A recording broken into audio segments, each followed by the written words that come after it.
अस्सलाम वालेकुम दोस्तों। उम्मीद है कि आप सब खैरियत से होंगे। हमारे YouTube channel advance computer centre में आप सबका इस्तकबाल है। आज मैं आपके सामने हाजिर हुआ हूँ इन पेज के तीसरे सबक को लेकर, जिसके अंदर हम पढ़ेंगे link tool, delink tool, text box और heading text box. Link tool इसको बोलते हैं, डी लिंक टूल इसको कहा जाता है, और टेक्स्ट बॉक्स इसको, और हेडिंग टेक्स्ट बॉक्स इसको कहा जाता है। आज हम इन सब का काम पढ़ेंगे कि इन सब का काम क्या है। लिंक टूल का काम क्या है कि एक से जायद बॉक्स, अगर हम एक से जायद तीन चार जितने भी बॉक्स हों, अगर हम उसको जोड़ना चाहते हैं एक दूसरे से, कि अगर हम एक बॉक्स में कोई काम करें, यानी टेक्स्ट बॉक्स, यानी एक टेक्स्ट बॉक्स में हम कोई काम करें, तो ऑटोमेटिक हमारा कर्सर दूसरे टेक्स्ट बॉक्स में चले जाए। और जब जैसे दूसरा टेक्स्ट बॉक्स हमारा मुकम्मल हो जाए तो ऑटोमेटिक हमारा कर्सर तीसरे टेक्स्ट बॉक्स में चले जाए। तो उसके लिए हम लिंक टूल का इस्तेमाल करते हैं। यानी लिंक टूल की मदद से हम एक बॉक्स को दूसरे बॉक्स से जोड़ सकते हैं। तो आइए हम पढ़ते हैं। उसके लिए आप सबसे पहले टेक्स्ट बॉक्स ले लेंगे। टेक्स्ट बॉक्स हम यहाँ पर आप बना लीजिए। आपको जिस हिसाब से जो साइज़ देनी है आप वो साइज़ ले लेंगे। यहाँ से हमने एक टेक्स्ट बॉक्स लिया, फिर हमने कर्सर पे क्लिक किया और टेक्स्ट बॉक्स को हमने सिलेक्ट किया, और अपने कीबोर्ड से इसी टेक्स्ट बॉक्स को हम कॉपी कर लेंगे। आप कीबोर्ड से कंट्रोल सी का बटन दबाइए, तो क्या हो जाएगा, आपका एक बॉक्स कॉपी हो गया। फिर आप कंट्रोल वी का बटन दबाइए, तो आप देखेंगे जो आपका कर्सर मूव था वो चेंज हो गया। अब जहाँ पर आपको बॉक्स रखना है वहाँ पर क्लिक कर दीजिए अपने माउस से, या कीबोर्ड से इंटर का बटन दबा दीजिए, तो यहाँ पर आपका एक टेक्स्ट बॉक्स आ जाएगा। आप इसको स्क्रॉल कर दीजिए लेफ्ट बटन से, जो कीबोर्ड का बटन है, या अपने कीबोर्ड से उसको उठा के रख लीजिए। अब इन दोनों को हम सिलेक्ट कर लेंगे। इन दोनों को सिलेक्ट हम कैसे करेंगे, प्रिंट टेबल एरिया जो हमारा इमेज का है उससे बाहर से हम इन दोनों को सिलेक्ट करेंगे। सिलेक्ट करने के बाद आप उसको अपने हिसाब से सेट कर लीजिए। अब इन दोनों को हम कॉपी कर लेंगे। तो कॉपी करने के लिए वही है, कंट्रोल सी का बटन दबाइए और उसके साथ कंट्रोल वी का बटन दबा के आप पेस्ट कर दीजिए। अब यहाँ से स्क्रॉल बार से हम इमेज को नीचे स्क्रॉल कर लेंगे, और जहाँ पर हमें इस बॉक्स को रखना है अपने माउस से हम लेफ्ट वाला बटन दबा के क्लिक कर देंगे। तो ये चार बॉक्स हो गया है। अब हम चाहते हैं कि इस बॉक्स में जो भी हम मैटर लिखें, मिसाल के तौर पर हम एक मैटर ले लेते हैं कोई सा भी, यहाँ से जैसे हमने ये ले लिया। अब हम चाहते हैं कि इसके अंदर हम कोई भी चीज़ लिखें।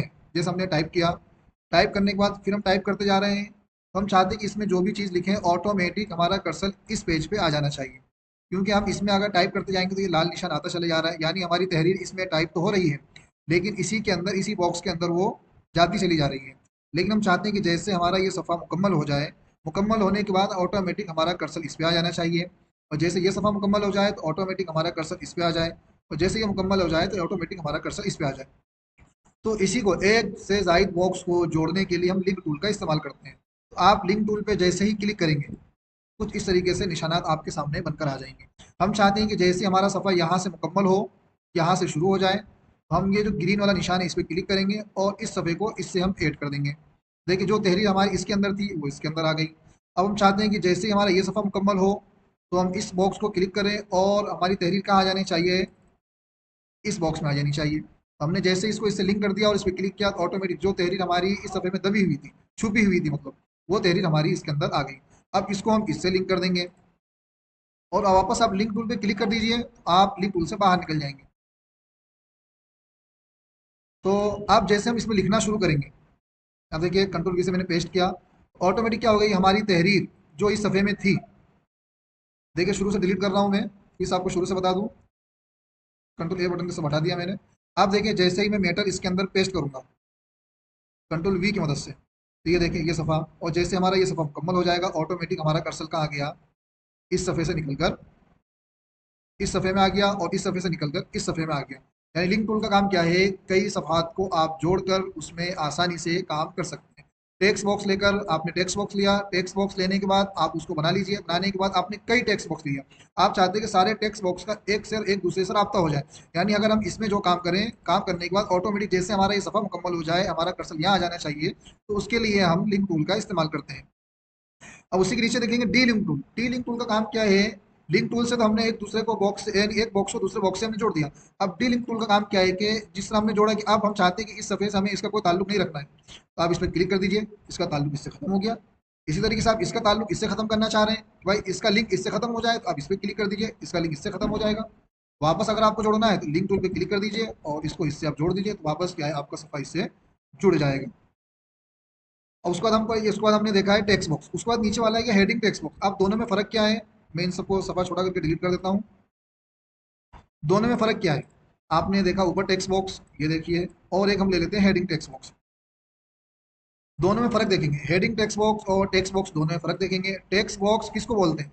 टेक्स्ट जो हम तहरीर लिखते हैं, और टेक्स्ट बॉक्स उसको बोला जाता है जिस बॉक्स को लेकर जिसके अंदर तहरीर लिखा जाए उसको टेक्स्ट बॉक्स बोला जाता है। तो इस टेक्स्ट बॉक्स को हम चारों तरफ से छोटा कर सकते हैं, बड़ा कर सकते हैं, लेफ्ट से भी छोटा कर सकते हैं, राइट से भी छोटा कर सकते हैं, नीचे से भी छोटा कर सकते हैं, चाहे तो ऊपर से भी बड़ा कर सकते हैं, कहीं से भी बहरहाल हम चाहे इसको छोटा बड़ा कर सकते हैं।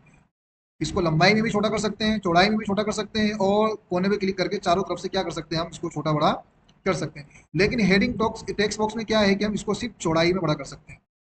क्या कर सकते हैं? चौड़ाई में बड़ा कर सकते हैं। और इसका एक फ़र्क ये है कि टेक्स्ट बॉक्स में अगर हम कोई तहरीर लिखेंगे, अगर इसकी जगह मुकम्मल हो जाएगी तो ऑटोमेटिक नीचे लाल निशान आ जाएगा। उसके लिए हमें क्या करना होगा, इसको बड़ा करना पड़ेगा आपको अलग से लेकर। लेकिन हेडिंग टेक्स्ट बॉक्स में क्या है, अगर इसके अंदर जो भी तहरीर हम लिखते जाएं, जो भी तय लिखते हैं तो ये बॉक्स क्या ऑटोमेटिक बड़ा होता चली जाएगा। ये बॉक्स हेडिंग टेक्स्ट बॉक्स में ये है। हेडिंग टेक्स्ट बॉक्स में क्या है, जो भी तहरीर हम लिखेंगे तो ये ऑटोमेटिक बड़ा होता जाएगा। लेकिन अगर टेक्स्ट बॉक्स में हम कोई तहरीर लिखेंगे तो आपको उसको क्या करना होगा, अगर सफ़ा आपका मुकम्मल हो जाता है जिस साइज में आपने लिया है, तो आपको टेक्स्ट बॉक्स क्या करना होगा, मुकम्मल बड़ा करना होगा आपको। तो आज हमने पढ़ा link tool, delink tool, text box और हेडिंग टेक्स्ट बॉक्स। तो आज के लिए दोस्तों इतना ही है। अगर मेरी वीडियो आपको पसंद आती है तो आप उसको लाइक कीजिए, सब्सक्राइब कीजिए और अपने दोस्तों तक शेयर कीजिए।